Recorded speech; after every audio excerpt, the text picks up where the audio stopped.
En estos encuentros en la biblioteca hoy tenemos a Mercedes Carrión. Mercedes Carrión es una cuentera.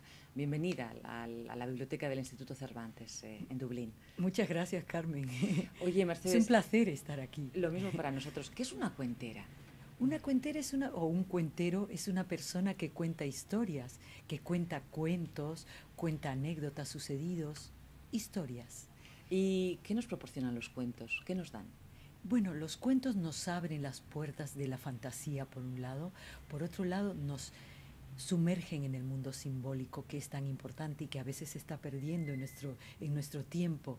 Y los cuentos hablan esencialmente de las cosas fundamentales, de las búsquedas fundamentales del ser humano, de los grandes temas. Y además es algo tan ancestral como tú dices, como Sí, la vida misma, ¿no? Siempre se han contado cuentos. sí, sí, de toda la vida. Y la gente sigue escuchando cuentos pese a que la imagen, digamos, ha casi invadido el mundo, ¿no? Pero la gente sigue escuchando cuentos. Tienen un poco de un algo, de un no sé qué de fascinación, podríamos Sí, decir. sí, sí. Y toca, claro, toca nuestro imaginario. Entonces eso, pues, es lo que hace que la gente reaccione ante ellos, ¿no? Mercedes, ¿a quién cuentas cuentos? Yo cuento a toda clase de público. Tengo incluso un espectáculo que está dirigido a bebés.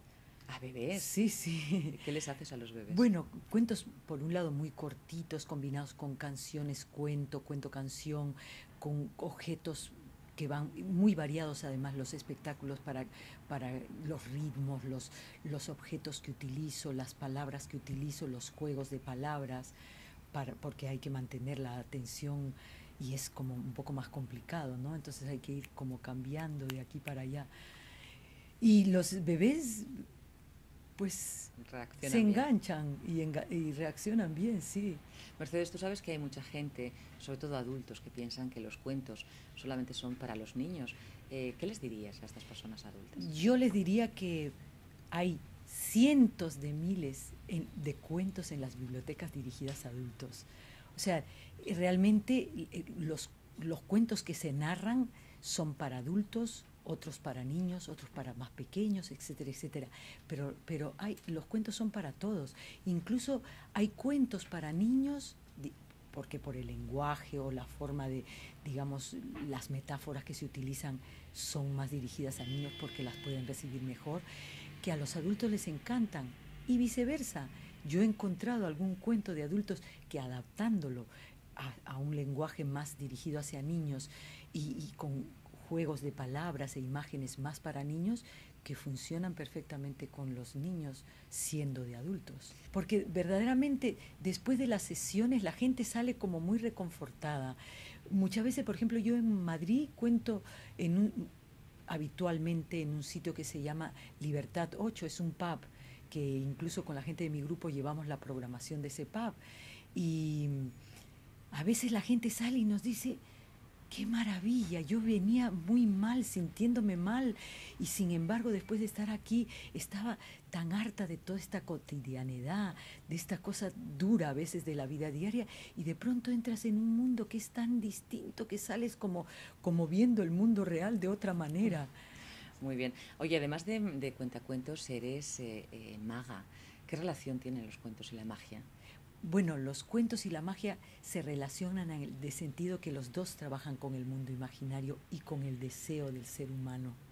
Entonces, yo mezclo la magia en el cuento porque yo el cuento lo imagino como si fuera una especie de ensoñación, de un sueño, ¿no? Y de pronto haciendo magia es como un despertar suave así, un abrir los ojos y ver que las cosas que estás contando se hacen realidad por un instante, ¿no? Y después sigue la ensoñación. Y a mí esta idea me encanta porque me encanta pensar que los sueños se pueden hacer realidad. Y yo estoy segura que es así. Para demostrarnos esa combinación de cuentos y magias, yo creo que hoy nos vas a hacer un truco de magia, ¿no? Y nos has traído... Sí, una historia contada con magia. Es como una especie de... Es una anécdota familiar. Ah, muy bien, pues vamos a Sí, pasar a verla, ¿te parece? vale, vale. Venga. Yo tenía una abuela que tenía su casa llena de peces. Pero cuando digo llena, no me refiero a que tenía una pecera grande. No, no.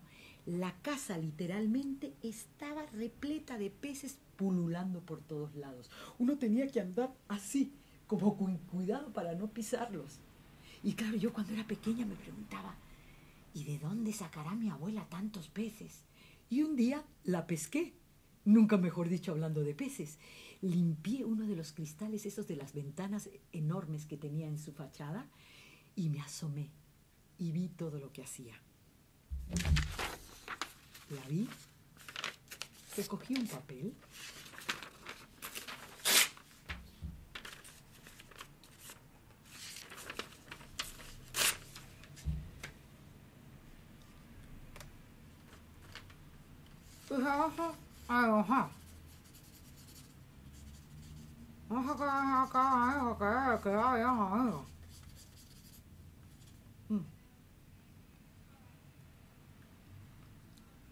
Ay, no sé qué tal me ha quedado. Carmen, a ver. Precioso, es un pez precioso. ¿Sí? Todo el mundo lo ve que es un pez. Bueno, pues lo que hacía la abuela era que lo dibujaba perfecto, porque por ejemplo la aletita era más larga, la otra aleta más larga también, y la cola era enorme como si fuera un abanico. Era un pez perfecto. Y después ella doblaba así el papelito, así, a ver, sí, lo enroscaba así en su dedo, lo cogía por aquí, hacía un poquito aquí, lo llenaba de agua para darle vida. Y ala, el pez andar. Y yo pensé, así cualquiera tiene peces en su casa. Mercedes, pues con este bonito cuento lleno de magia te vamos a despedir. Muchísimas gracias por compartir estos momentos con nosotros y hasta siempre nos dejas soñando. Qué bien. Hasta luego. Muchas Adiós. gracias a Dios.